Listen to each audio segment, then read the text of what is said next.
दिल्लीमध्ये जाऊया, तिथे इंडिया आघाडीची सभा सुरू होतीये। शरद पवार, उद्धव ठाकरे त्याचबरोबर राहुल गांधी याच्यासाठी उपस्थित राहत आहेत।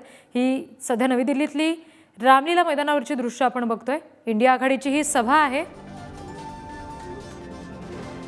शरद पवार सुद्धा या बैठकीसाठी पोहोचलेले आहेत। उद्धव ठाकरे, राहुल गांधी यांची सुद्धा उपस्थिती असणार आहे। आपण ही दृश्य बघतोय। शरद पवार जेव्हा सभास्थळी पोहोचले तेव्हाची ही दृश्य आहेत। राहुल गांधी सुद्धा या ठिकाणी उपस्थित असल्याचं कळतंय। केजरीवालांना झालेली अटक आहे किंवा काँग्रेसला आलेली नोटीस आहे, निवडणूक रोख्यांचा मुद्दा आहे। या सगळ्या संदर्भात आजच्या या सभेमधून टीकास्त्र सोडलं जाईल। हे सगळे नेते, जे मुख्य नेते आहेत इंडिया आघाडीतले, हे सगळेजण या ठिकाणी उपस्थित असल्याचं आपण बघतोय। व्यासपीठावर राहुल गांधी उपस्थित आहेत, शरद पवार त्यांच्यासोबत आपल्याला दिसत आहेत, भगवंत मान आपल्याला दृश्यांमध्ये पाहायला मिळत आहेत। विशेषतः अरविंद केजरीवाल यांना अटक जेव्हा झाली त्यानंतर इंडिया आघाडीच्या या सगळ्या प्रमुख नेत्यांनी टीका केलेली होती, त्यांच्या अटकेचा निषेध व्यक्त केला होता आणि त्यानंतर काहीशी आणखी आक्रमक भूमिका इंडिया आघाडीकडून सातत्याने घेतली जात असल्याचं आपण बघतोय। आणि आज इंडिया आघाडीची ही नवी दिल्लीमध्ये सभा होतीये रामलीला मैदानावर। या महासभेसाठी राहुल गांधी, शरद पवार यांच्यासह उद्धव ठाकरे यांचीही उपस्थिती आहे। आता या सभेदरम्यान जेव्हा भाषणं होतील या सगळ्या नेत्यांची, तेव्हा भाषणामधून नेमके कुठले प्रमुख मुद्दे ते मांडतायत हे पाहणं महत्त्वाचं असेल। इंडिया आघाडीच्या या सभेसंदर्भातले आणखी काही तपशील आपण बघतोय। कुणाची उपस्थिती आपण बघतोय। काँग्रेसकडून मल्लिकार्जुन खरगे आहेत, राहुल गांधी आहेत, राष्ट्रवादीकडून शरद पवार स्वतः उपस्थित आहेत, शिवसेना उद्धव बाळासाहेब ठाकरे गटाकडून स्वतः उद्धव ठाकरे यांची उपस्थिती, आम आदमी पक्षाकडून सुनीता केजरीवाल आणि भगवंत मान उपस्थित आहेत, आरजेडीकडून तेजस्वी यादव उपस्थित आहेत, समाजवादी पक्षाचे अखिलेश यादव उपस्थित आहेत, झारखंड मुक्ती मोर्चाकडून चंपाई सोरेन आणि कल्पना सोरेन, जे हेमंत सोरेन यांच्या पत्नी आहेत, त्या सुद्धा उपस्थित आहेत, नॅशनल कॉन्फरन्स पक्षाकडून फारुख अब्दुल्ला उपस्थित आहेत, सीपीएम कडून सीताराम येचुरी उपस्थित आहेत,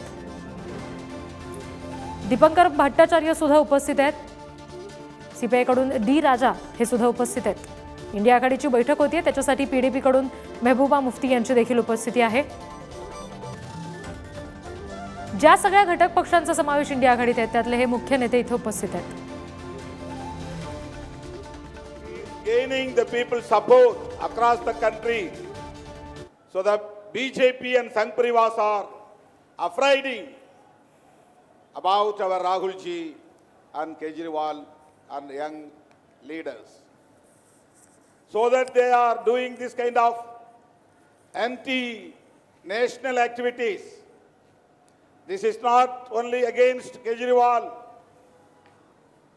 Mr. Kejriwal emerging like alternative force in our nation is Mr. Clean, is supporting Congress and India bloc parties, so that BJP, this is nothing but a political vendetta.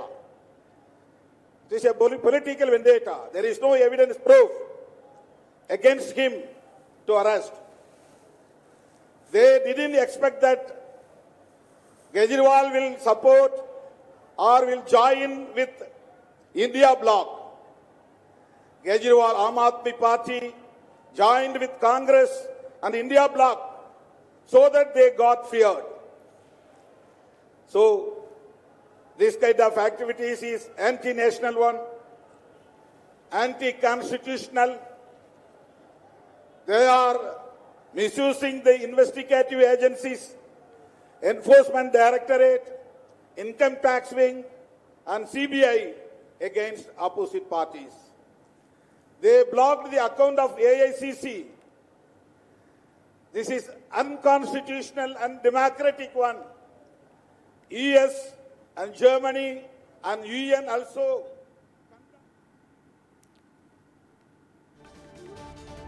तर या सगळ्या पार्श्वभूमीवर हेमंत सोरेन यांच्या ज्या पत्नी आहेत कल्पना सोरेन ज्या इथे उपस्थित आहेत त्यांनी नेमकी काय प्रतिक्रिया दिली आहे बघूया।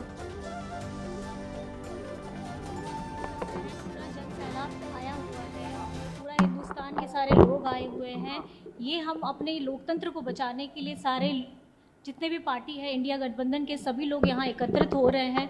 तो यही से एक संकल्प सभा के रूप में एक हम लोग अपनी एकजुटता को और अपने सम्मिलित सारे लोगों को और देश के अंदर जितने नागरिक हैं सबको ये बताना चाहते हैं कि अपने लोकतंत्र को लड़ने के लिए आपको रोड में आना ही पड़ेगा। तर ही प्रतिक्रिया आपण पाहिली कल्पना सोरेन यांची।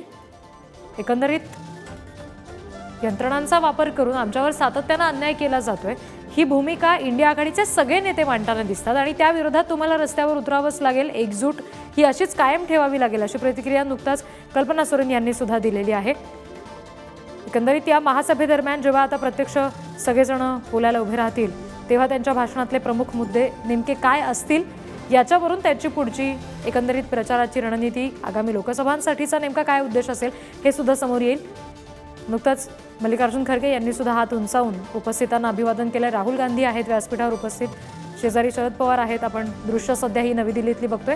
प्रियंका गांधी सुद्धा या ठिकाणी उपस्थित आहेत, त्यांनी सुद्धा हात उंचावून उपस्थितांना अभिवादन केलेलं आहे। काही वेळापूर्वी तेजस्वी यादव या ठिकाणी उपस्थित झाले, अखिलेश यादव, उद्धव ठाकरे दृश्यांमध्ये असल्याचं आपण बघतोय। नमस्कार करून हात उंचावून सगळ्या उपस्थितांना हे इंडिया आघाडीचे मुख्य नेते आहेत जे अभिवादन करतायत। तानाशाही हटाओ लोकतंत्र बचाओ असा हा नारा या ठिकाणी दिला जातो। भाषण के लिए जाने वाले पूर्व उप मुख्यमंत्री राष्ट्रीय जनता दल से तेजस्वी यादव जी का जोरदार स्वागत है। तेजस्वी जी, हमारे यहाँ बहुत बिहार के लोग रहते हैं तो आपके लिए बहुत इंतजार था लोगों का। हमारे बीच में नेशनल कॉन्फ्रेंस से फारूक अब्दुल्ला साहब आए हैं, उनका बहुत बहुत स्वागत है। वे आज सुबह फ्लाइट पकड़ के अपने बिजी शेड्यूल से उन्होंने समय निकाला, हृदय की गहराइयों से उनका स्वागत है। अब हमारे घर के, हमारे अपने पंजाब के हर दिल अजीज पंजाब के मुख्यमंत्री भगवंत मान जी का जोरदार स्वागत कीजिए। ऐसा लग रहा है पंजाब के भी बहुत लोग हैं आज यहाँ पे। महबूबा मुफ्ती जी हमारे बीच में काफी देर से हैं और इसी दौरान आपके बीच में हमारे दिल्ली के मुख्यमंत्री, आपके दिल में रहने वाले अरविंद केजरीवाल जी की धर्मपत्नी सुनीता केजरीवाल जी आपके बीच में हैं। हमने बहुत रिक्वेस्ट की भाभी को कि प्लीज आप आइए, लोग चाहते हैं कि आप मंच पे आएं। मैं बहुत धन्यवाद करूंगा कि वो आई। इसी तरीके से आप सबको याद होगा कैसे झारखंड में वहां के मुख्यमंत्री हेमंत सोरेन जी को एक झूठे मुकदमे में गिरफ्तार किया गया है और उनकी धर्मपत्नी कल्पना सोरेन जी आपके बीच में है, आशीर्वाद दीजिए उनको भी। मैं अब मंच पे बुलाना चाहूंगा महाराष्ट्र के पूर्व मुख्यमंत्री उद्धव ठाकरे जी को कि वो आपके बीच में आए और वो अपनी बात संक्षिप्त में रखें।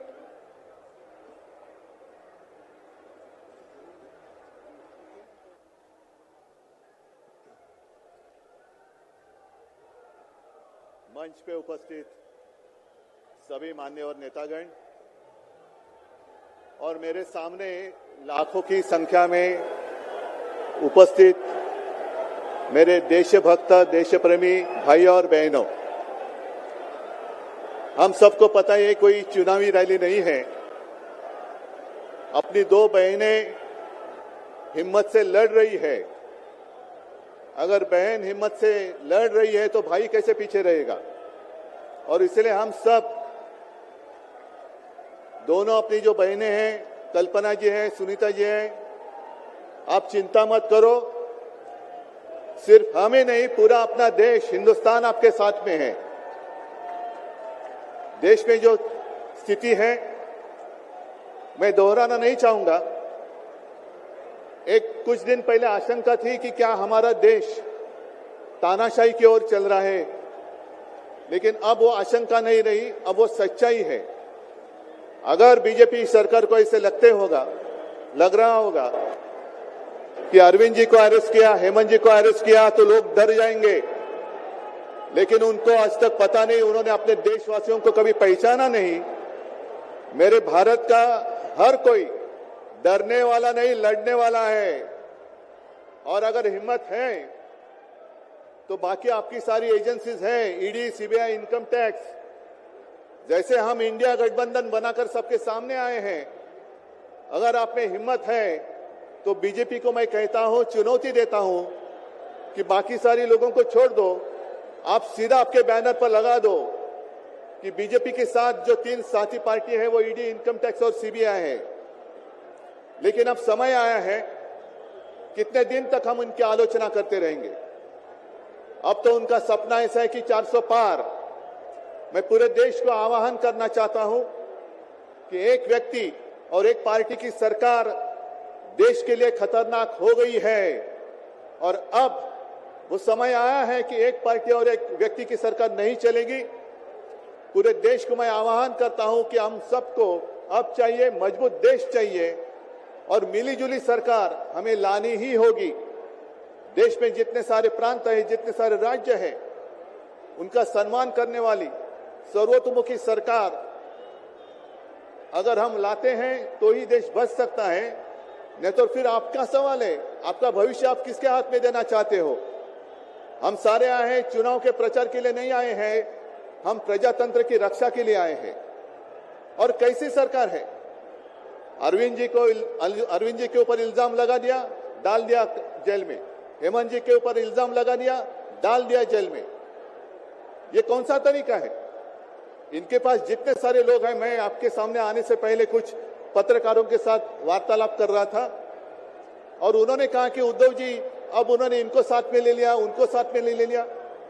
जिनके ऊपर भ्रष्टाचार के आरोप खुद भाजपा ने लगाए थे, उनको उन्होंने वॉशिंग मशीन में डालकर साफ सुथरा नहला धोला कर अपने मंच पर विराजित कर दिया। तो आप क्या विश्वास रख सकते हैं? जितने देश में भ्रष्ट लोग हैं, उन सारे लोगों को इकट्ठा लेकर बीजेपी देश को विकास के राह पर लेके जा सकता है? भ्रष्ट लोग देश का विकास कर सकते हैं? तो ये सारी उनकी जो बातें हैं, आज जो अपनी रैली है, किसी ने कहा कि बीजेपी ने इस रैली को ठगों का मेला कहा है। क्या आप सारे लोग ठग हैं? मेरे देश के वासी, मेरे देश प्रेमी लोग क्या ठग हैं? ये तो भ्रष्ट लोग हैं, भ्रष्टाचारी लोग हैं जो भाजपा में है, जुमलेबाज लोग हैं। और मैं ये भी जानता हूं, मुझे याद है कि कुछ दिन पहले उत्तर भारत के सारे किसान दिल्ली आना चाहते थे, नहीं आने दिया। उनके जो रास्ते थे उसमें खिले डाल दिए, उनके ऊपर टीयर गैस छोड़ा, लाठीचार्ज किया।